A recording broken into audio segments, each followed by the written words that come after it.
Enjoy 1% merchant commission when you accept Lanka Pay cards. Contact these banks today. The Food and Agriculture Organization of the United Nations and the World Food Programme, domestic agricultural production and rising international prices, compounded by the ongoing economic crisis, are expected to increase acute food shortages and price inflation, which in return are likely to result in a further deterioration of food security over the next months. The report in addition noted that the current economic crisis is increasingly affecting unemployment and household incomes, complicating access to essential items.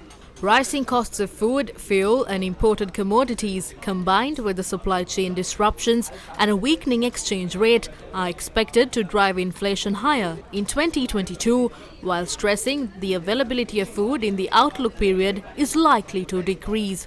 The report went on to note that the harvest of the country's main staple, Maha paddy crop, is estimated at a below average level, mainly due to a ban on the import of chemical fertilizers and pesticides imposed by the authorities between April and November 2021.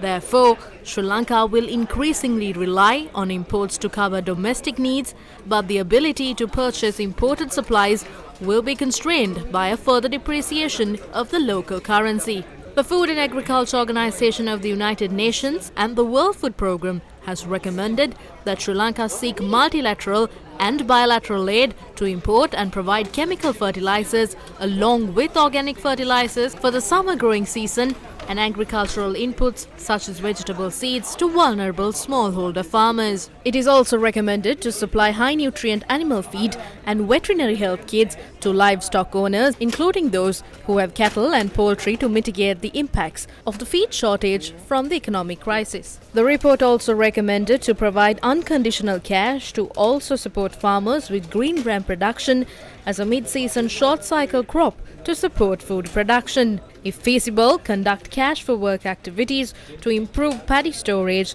and community infrastructure to supply daily wage earners and laborers. It also said to implement continued monitoring and analysis of food security indicators through fact-finding missions. An FAO-WFP crop and food security assessment mission will take place in the country in July.